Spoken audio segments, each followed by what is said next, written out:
Good morning, everyone. Today, I want to talk about Barbara v. Donald J. Trump. This is a lawsuit that was filed by the ACLU up in New Hampshire, and in an attempt to essentially bring the birthright citizenship issue before the Supreme Court and have basically a formal process for determining whether or not individuals should be granted citizenship in the United States based on physically being born here. And obviously this has to do with illegal immigration. And that's the reason why the Trump administration is trying to put an end to birthright citizenship. But something that Tim Pool has been talking about, and I think it's worth diving deeper into, is that this lawsuit doesn't just bring the issue of birthright citizenship into the public consciousness. This is also fundamentally about abortion. And I don't know if folks on the left are talking about this. I don't know if they've recognized the fundamental flaw of this and how this might actually be a Pyrrhic victory, if it is a victory at all. But I think how this is playing out is worth diving deeper into. So this is the formal complaint. And in the formal complaint, this is a class action lawsuit. So in order for the lawsuit to go forward, you have to certify a class of people who are privy to the lawsuit. So someone who has been, a group of people who've been wronged, basically. And you've probably been part of these lawsuits for, all sorts of things, data breaches and that kind of thing. So you have to have a class representative. And so in this case, this is being filed by the ACLU on behalf of Barbara, and Barbara is representative of a class of people. And according to line 42 here, in this action, class representative plaintiffs seek to represent the following proposed class: all current and future persons who are born on or after February 20th, 2025. And so what this is saying is that it's not just babies who are born currently, but any child that is born in the future, so potentially in utero right now or to be born in the future, is privy to this class action lawsuit. And so this was filed at the end of June, and then on the 10th of this month, a district court judge in New Hampshire certified it and said the court hereby finds that petitioners have satisfied the requirements for provisional class certification under Federal Rules of Civil Procedure 23A and B2. Specifically, petitioners have demonstrated that, one, members of the proposed class are so numerous that joinder is impractical. So basically, the way I'm interpreting this is the class of people that has been brought forward, future born persons, babies who basically haven't been born yet, they are persons, they have personhood, and therefore they are able to constitute a class to bring this suit before the court. So this obviously raises an interesting predicament because up until this point, the conversation around abortion has been that, an infant in utero is not a person and is not entitled to any sort of rights. And I think this is really important because the conversation itself around abortion, I think we're having a tier 2 conversation about it. And I think we need to elevate the conversation to actually talk about what abortion really is about and why all of this matters. So to give you just a little bit of background, abortion for me has never been a primary voting issue. It's actually become very concerning to me over the past, couple elections, how central it's been as a single issue for a lot of voters, particularly feminist women voters on the left. It just seems very strange to me. And part of that is my own personal bias. I grew up in an evangelical Baptist church and was taught certain things from a very young age. And so I never saw sexual liberation as part of my identity. I've never aspired to be like a Bonnie Blue type of person. I've always seen dating as for the purpose of marriage, not just to like frivolously date for the sake of extracting dinners and gifts from men. Like that's never been my intent or purpose. And I've always kind of had a very strong moral code when it applies to those things. And I think honestly, that's kind of what this really gets into is the moral code underpinning all of this, which I'll get into in a minute. But it's always been just really fascinating to me to watch how central abortion has become to the left and their ideology. And as I've left the left, as I've extricated myself from leftist ideology and become politically homeless, more, centrist, I've started to critically analyze some of the things I used to believe. And, Roe versus Wade was held on a pedestal. And I remember when it got overturned and everyone talked about how the world was going to end. And, here we are a few years later and the world's still going on. But one thing I've been thinking about a lot lately with regard to abortion is how unnecessary it is. It's framed as this women's health issue, that if you don't have abortion access, you can't have access to women's health care. And abortion isn't health care. I had a minor, women's health appointment, a week or two ago. Had no problem accessing it. I don't have insurance. I'm on a health share. Had no problem paying for it. If I need to get any sort of, mammograms or pap smears or what, typical things women get, there's no issue with those. There's no prohibition anywhere for me to access medical care. What it comes down to is accessing the right to terminate life. And that's kind of what this is fundamentally about. And what I've really started to think about is why is abortion part of the healthcare debate, right? It's not healthcare. Like, you can access, like I just said, you can access healthcare. But there's so many ways now to prevent a pregnancy from even happening in the first place. Abortion should be the method of last result. And it's for a lot of women, and there was a clip recently of, I think, Charlize Theron. I hope I didn't get her wrong, but maybe it was Charlie or someone else on Call Her Daddy. And they were like gloating about having multiple abortions. Like it was this wonderful thing, like almost like you're going to the dermatologist and getting a pimple popped or something. Like, it's just like very casual and cavalier about it. And it should be the option of last resort, aside from just like abstaining and waiting until at least you're in a committed relationship and you're in a place in your life that you want to have kids. That's obviously the best option. But there's all sorts of different tools, like condoms. Plan B exists. You can use any number of apps to time your fertility cycle. There's just so many different ways to prevent a pregnancy from happening. I don't even understand why abortion is on the table. And again, of course, there are always exceptions, right? But I'm not talking about the exceptions. I'm talking about the average, your Bonnie Blue, promiscuous women who are just going out and doing whatever. And they think that abortion is an entitlement and it's a thing, like it's their health care, right? And they're owed it. But what's also interesting, so you have all these tools. There's no issue with the healthcare. Any woman can go access the healthcare they need. There's all these tools out there. But the other interesting thing is in culture right now, and I've recorded videos about this and talked about this. The genders are kind of at war with one another. So you have men going their own way, and then you have women who are opting out of relationships for myriad reasons. I just did a video about man keeping. They don't want to, carry the emotional burden of men anymore, so they're just not participating in relationships.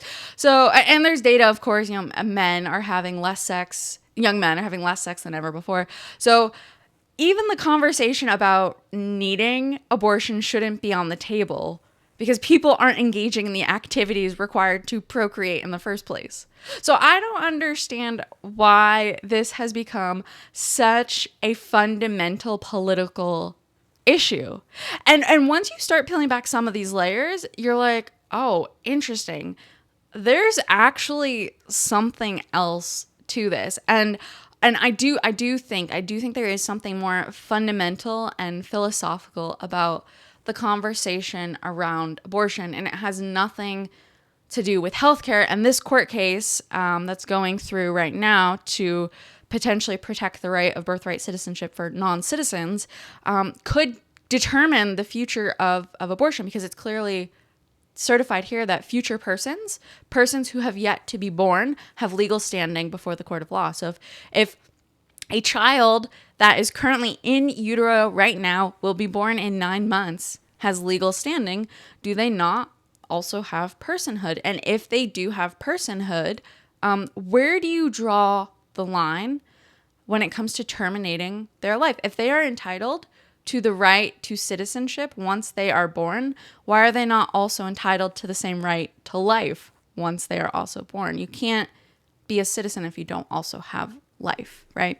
And so I think that's what this fundamentally breaks it down to. But what I wanted to talk about with the abortion conversation is I really think it's about a breakdown in morality and a rejection of the moral code any healthy society needs to live by. You need a set of rules and guidelines and a framework to live by. Otherwise, the alternative is anarchy. So if you let everyone live however they want, everyone subjectively do whatever they want, you don't have society. You don't have order. You don't have rule of law. And if you have none of those things, you have no economy. There's no safety. You can't grow. It's just utter chaos. And so you do need some rules. You do need some boundaries. You need to say this is right and this is wrong. And over time, we've seen a degradation in what is right and what is wrong. I mean, just look at just petty crimes, right? When I was in middle school and high school, I participated in a program called Youth Court. So it was supposed to be an alternative for kids who were screwing around, stealing stupid stuff. Usually they were stealing stuff from JCPenney. I don't know why, but they'd go up to the mall, they would steal stuff. And instead of putting them through the family court system, they would put them through the youth court system. So me and, we would mimic the whole process of having, attorneys. I was on the defense team, so I would usually represent them. You'd have like a judge and that kind of thing. And you wouldn't be penalized per se. You'd have to do like community service. So it was just an alternative way for kids to learn their lesson before they turned 18 and ended up in the real court system. But one of the things I learned from that is that, people steal things, do things all the time. But it was really petty. It was really dumb stuff. It was usually small stuff. But with that in mind, over time, I've seen an uptick. And maybe I'm just biased because I'm watching, YouTube channels that talk about this stuff. But it seems like there's an uptick in crime. So when I was, 2003 to, 2009, middle school, high school years for me, kids were stealing, girls were stealing lingerie. Teenage girls were stealing lingerie from, the Deb at the mall, or, t-shirts from JCPenney, low-level stuff, right? Or CDs from the music store at the mall. But now you're seeing you're seeing crime, like organized crime in cities like New York and San Francisco, who are stealing from luxury stores, Gucci, the riots in LA just recently of people stealing all sorts of stuff. The Apple store, people stole iPhones and stuff from the Apple store. You have all these organized crime rings. You have an uptick in crime. You're seeing the evidence of this because a lot of stores have either left cities, or they're starting to put stuff behind plexiglass. So it's impossible to even shop anymore. I think I saw, and there's a bodega in New York that has Ben & Jerry's ice cream behind lock and key. It's incredible. I don't know how people live like that. But over time, you've seen this increased tolerance in crime, such that now these criminals, they're not even going to court at all. There's no responsibility for their actions. There's no consequences. So they just keep doing it over and over again. And a lot of them, and then this has to do with the immigration conversation, they have to, because they can't participate in the legitimate real economy, right? They've had to create a shadow economy. They owe money to the cartels and to the people who traffic them into the country. They have to support their families, right? And so they're turning to crime. And one of the ways they can do that is to steal things and resell them. They can resell them on the streets of New York, resell them on Facebook Marketplace. They can do all sorts of things.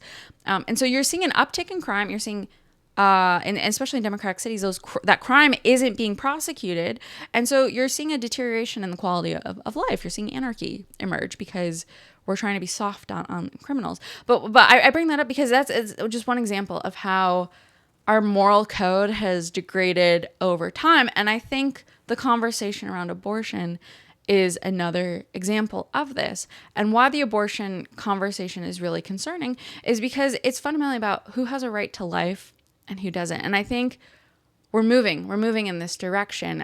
If you haven't been paying attention to transhumanism, highly recommend starting to pay attention to that. That's this idea where humans, especially those, tech tycoons in Silicon Valley, are finding ways to liberate us from the confines of our biology. And transism, as an ideology, is a step in that direction. If you can question your gender, you can question biology, and biology no longer is limiting you. You can do anything you want. So today, you can change your gender. You can take puberty blockers. I could become a man if I wanted to. Tomorrow, I can get a Neuralink implant or some other upgrade and become a cyborg superhuman. And that's the direction we're heading. So we need to have boundaries in place, not just to have a well-functioning society, but to have a definition of what it means to be human, because we're losing that. And these silly things like crime, petty crime, you think it's silly. I thought it was silly in 2004, 2005 as a teenager in upstate New York, trying kids in youth court, and now 2 decades later, it's turned into complete and utter lawlessness. So what is the logical end state of the abortion conversation, right? It's not about when does life begin, when does conception begin. It's getting to a point where, okay, all these boundaries are arbitrary, and that means they're subjective and they can be changed. So if one person says life begins at conception and another person says life begins at 6 weeks and the state says life begins at 9 months, well, you are free to terminate a pregnancy up until that 9-month mark. And okay, so today that's what we've accepted. Well, in 5 years, 10 years from now, what stops someone from saying, okay, well, maybe like at the 24-month mark postpartum, if the kid isn't developing right, maybe it's a compassionate, maybe there's been something happened. They were born with a defect, because we are moving in that direction as well, right? With CRISPR and all these new technologies where you can edit genes. Maybe you have an undesirable. Maybe we get to a point, it's like Gattaca, where your child comes out undesirable. So because we've tolerated abortion today, and we've created this fuzzy gray zone of what is okay and permissible and what isn't, well, that boundary is going to keep getting pushed. And so in a few years, okay, well, maybe at the 24-month mark, 2 years, your toddler isn't progressing like they're supposed to. They're not developing quite right. So you're allowed to terminate that. That child's life. And so what this is fundamentally about is the idea of who gets to determine who lives, and who dies. And if you think that argument is far-fetched, I want to introduce you to a program called MAID in Canada. So MAID is medical assistance in dying. It's not yet available to young people under the age of 18, but if you're over the age of 18, you can request permission for medically unaliving yourself. And that is happening in Canada, but it's opened up a can of worms, because what happens when you have a Terry Schiavo, for example, someone who's incapacitated, can't speak for themselves, and MAID steps in. Is the state going to determine who gets to live and who gets to die? But this gets back to the issue of biology and these fuzzy lines we've created with what's right and what's wrong. So here, right now, in the present state, we don't have this in the United States, right? But we could have this. Canada certainly has it. So if you're Canadian, and if you believe in the transism ideology, you believe that a 10-year-old has enough autonomy and agency over their own lives. They are mentally capable enough to determine their gender. So if a 10-year-old child comes to you and says, hey, I want to be a boy today, they are allowed to be prescribed puberty blockers. And here in the United States, in fact, children are being encouraged to seek out that kind of medical care beyond their parents' back, whether it's through the school system or alternative healthcare, activist healthcare organizations like Planned Parenthood. Young people are being incentivized to do that. They're being told that's okay to do that. Okay, so we've already established through transism the precedent that children have agency and autonomy to determine their own gender, right? So what is stopping that same mentally capable child who has agency and autonomy and sovereignty over their own lives to just say at the age of 9 or the age of 8, hey mom, I'm feeling really depressed. I don't want to live anymore. Or again, continue going back. What happens again if you have this precedent, you have this in place, children are sovereign, parents also, we've fudged the line with what's right, what's wrong. Okay, we've accepted abortion past, postpartum, so you're allowed to terminate life. Okay, so again, what stops a parent from saying at 12 months? 12 months postpartum, okay, I don't want this child anymore, I can't raise it, there's a defect with it, there's a problem, and that Where do you end the line with sovereignty for a child? If we say, we've established the legal age of adulthood is 18, but because of the transism debate, that boundary has been pushed too. So you're saying that children have sovereignty. So, okay, if a 10-year-old can determine their gender, why can't a 1-year-old consent to unaliving themselves? It sounds absurd, and I know that sounds crazy, but that's the logic of this argument. There's no concrete lines about what is right and what is wrong. You need some sort of centralized moral code to adhere to. And so the one that historically seems to have worked is a Judeo-Christian value system. And that's not to say, everyone needs to go to church and that's like the state-run religion. It's just the moral code that's been passed down through generations, through Judeo-Christian traditions, seems to be the one that we all agree on. Now, there's alternatives, right? If you want to live under a Sharia law legal system, you can do that. The Chinese have, Confucian, and they had a very strong legal system for a really long time. You can go live under that. There's different alternatives. I'm not saying that Christianity is the only one, but that seems to be the one that the West has kind of built its civilization around. So it's the one that seems to be working the most. And so obviously, the Bible says some very clear things. I pulled up mine right here just to read. In the 10 Commandments, it says, thou shalt not kill. So this is Exodus 20, verse 13. Thou shalt not kill. It explicitly says, do not kill. And a lot of people conflate that with murder, and it's not. It says, thou shalt not kill. And so the definition here, in the context of criminal law, murder is a specific type of killing characterized by malice aforethought, while killing is a broader term encompassing any act that causes death of a person, including both lawful and unlawful actions. And so I bring that up because the conversation around abortion has longly been around murder, and it's been framed as women are murdering their future soon-to-be-born children, when in reality they're killing them. And killing is against the rules, right? We need some sort of moral code. If we don't have the moral code, we're going to be in anarchy. The lines are going to be blurred. We're already blurring them. So we need a moral code. This is the moral code that seems to be working. So I think this is worth paying attention to. So if it says do not kill, maybe don't kill. But we need to all as a society kind of agree on that. We need to agree, okay, this is a hard boundary. We are not going to kill. And so the problem with abortion is that it makes killing permissible. It has made it acceptable. It has made it sought after. And now in feminist culture, it is being celebrated. The act of killing is being celebrated. And what is the logical end status? It's everything I just described.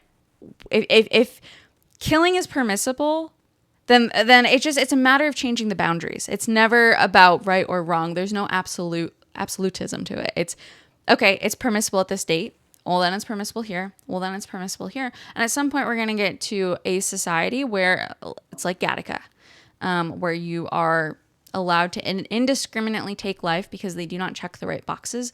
They do not meet the right standards. They're flawed. Or, you take the child sovereignty argument. They have a temper tantrum and, they're just like, I don't want to live anymore. I was a melodramatic teenager. I think we all were. We're like, the life is so unworthy.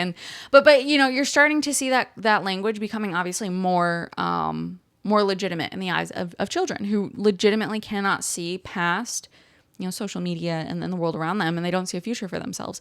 And so that's actually like a legitimate concern. Are we going to get to a point where 5-year-olds are going to be able to make decisions because today in 2025 we fought for the right for women to have abortion? Like, is that the logical end state of this? And so I think this is worth paying attention to, and I think we need to have a broader conversation about morality and what right and wrong looks like. Stealing has to be wrong. Theft of property has to be wrong. Otherwise, our entire economic system no longer works. And if you want stealing to be right, then go forth and create some sort of colony where abortion is permissible, stealing is permissible. You can do whatever you want. If you want a hedonistic society where there's no rules, there's complete anarchy, and you can do whatever you want, I mean, go move to Portland or Los Angeles. I don't know. But go find your people and create that alternative society. I think the rest of us kind of like what we have built here. I like the idea that we're not constantly living in the purge, where you can go out and you can go do things and you don't have to worry about someone indiscriminately taking your life. And so I think for that system to be sustained, we have to go at the most fundamental level, and that's the right for infants to have life. If we do not see the next generation as being persons and having life in utero, what are we fighting for? There's no morality. There's nothing guiding our future. What are we basing our behavior on? There's nothing. There's no discipline. There's nothing. There's no responsibility. There's no accountability. Like I said, women are allowed to go have as many abortions as they want, even though there's myriad other options to prevent that pregnancy from happening in the first place. And so I think I would highly recommend paying attention to this. Like I said, this case, Barbara v. Donald J. Trump, is being brought out in New Hampshire. It says New Hampshire, Maine, and Massachusetts, but I think it's being filed in, the New Hampshire District Court. It is fundamentally about birthright citizenship, but the decision here and the certification of a class of future born children, so the next generation in utero right now, not being born, the fact that they have been provisionally at this point certified as a class and they are allowed to have legal standing suggests that they have personhood. And if they have personhood and you terminate that child's life before they get to be born, that's killing, and killing is wrong. So if you successfully kill them and you celebrate it, what does that say about our society? What does that say about those, moving forward? Where do we, is that something we want to move forward? And this obviously is transmitting into politics, because the political implementation of this is codification of that right in the code of law. And so if the left wins and if they succeed in having that enshrined into our legal code, it's a slippery slope. So again, what stops a 5-year-old? What stops someone from terminating a toddler's life, a 5-year-old's life, a 10-year-old's life? And then having these future thinking conversations about transhumanism and synthetic biology and how we're starting to play God. And I don't know that that's a direction we want to go in. So abortion is much bigger than this question of women's rights. Or healthcare. It has nothing to do with women's healthcare. Show me a woman who has been unable to get access to like a mammogram. That's healthcare, right? If a woman is turned away from a medical facility and not allowed to get a mammogram because she is a woman, that's a problem. But if, she's able to, clearly women have access to healthcare. So this isn't about that. This is about establishing a new moral system and a new moral code that is opposite of the one that we've been following. And the one we've been following has clear boundaries between right and wrong. And this new code that's coming to play and that's going to shape society in the future, if we let it, doesn't have any boundaries. And I don't know that that's where we want to go. So if you found this analysis of this court case and conversation about abortion interesting or thoughtful, or just shared a different perspective, I would love it if you would subscribe and like this video and share it with anyone who you know might also enjoy it. And look, I know there's going to be keyboard warriors in the comments who are going to be like, but this, women deserve this and women deserve that. I don't care. You're beating a dead horse at this point. I don't want to have those conversations. If you're recycling something that is already in the discourse, I don't care. I want to have conversations about where this is going. What is the logical outcome of this? What are the unintended consequences 10, 20, 30 years down the road? So that's what I want to hear. So if you have comments about that, please share them. But if you're a keyboard warrior just harping on a particular political talking point that's salient right now, there's dozens of other Twitter threads and YouTube videos you can share your thoughts on. So don't waste our time with that. Cool. So yeah, if you like this, please subscribe and follow along, and I'll see you in the next video.